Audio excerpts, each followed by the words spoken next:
అద్భుతమైన నగరాన్ని అందించే ఫ్యూచర్ సిటీ ముచ్చెర్ల ప్రాంతంలో ఈరోజు మనము బాగరకుంట ప్రాంతంలో నిర్మించుకుంటున్నాం. దాదాపుగా 15,000 ఎకరాల భూమి ఉన్నది. ఇంకొక 15,000 ఎకరాలు ఫారెస్ట్ ల్యాండ్ ఉన్నది.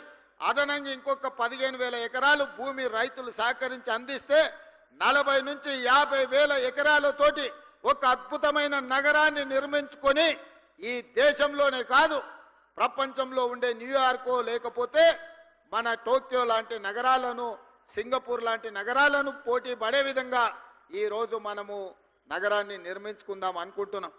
ఆనాడు ఒక ఆయన చెప్పిండు, మీరు అందరు చూసారు, ట్యాంక్ బండు నీళ్లు కొబ్బరి నీళ్ళు అలాగుంటాయి, ఇట్లా ముంచుకొని అట్లా తాగొచ్చు అన్నాడు.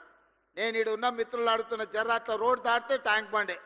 తాగుడు సంగతి దేవుడు ఎరుగు, వాసన చూసే పరిస్థితి ఉందా? 10 ఏళ్ళ ఆయన పరిపాలనలో మురికి కూపంగా ట్యాంక్ బండును మార్చిన చరిత్ర ఆనాటి ముఖ్యమంత్రిది. ఇట్లాంటి అబద్ధాలతో కాలం గడిపిండు. ఓల్డ్ సిటీని అన్నాడు ఇస్తాంబుల్ చేస్తాని.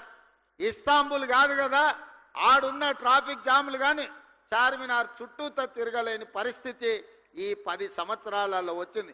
వర్షం వస్తే వరద నీళ్లు హైదరాబాద్ రోడ్ల మీద వరదలై పారుతున్నాయి తప్ప కనీసం మేము నిర్మించిన నగరంలో మురికి కాలువలు కూడా ఆనాటి ముఖ్యమంత్రి గారు, ఆనాటి మున్సిపల్ శాఖ మంత్రి గారు ఈరోజు గొప్పలు చెప్పుకుంటున్నారు కానీ కనీసం డ్రైనేజీ కాలువలు కూడా తవ్వే ప్రయత్నం చేయలే.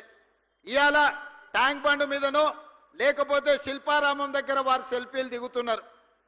వారు సెల్ఫీలు దిగి సెల్ఫ్ డబ్బా కొట్టుకునే శిల్పారామం కూడా ఆనాడు కాంగ్రెస్ పార్టీనే అభివృద్ధి చేసింది, వారు మర్చిపోయినట్టున్నారు.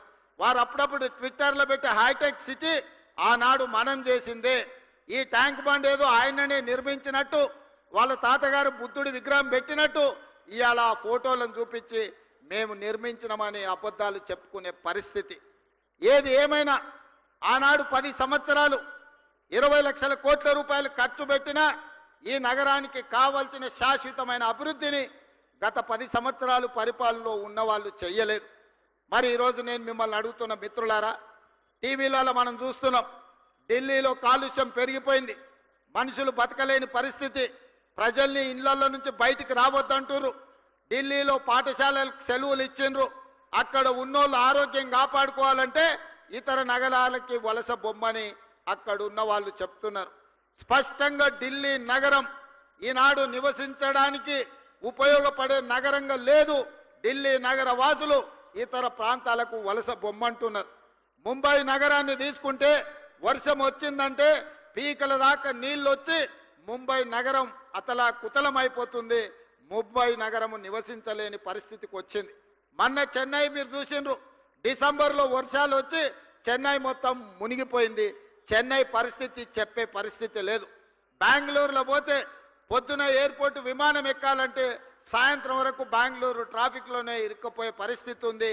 ఈరోజు బెంగళూరు ట్రాఫిక్ గంటల కొద్దీ రోడ్ల మీదనే, ఇంట్లో తక్కువ రోడ్ల మీద ఎక్కువ ఉండే పరిస్థితి బెంగళూరు నగరానికి వచ్చింది.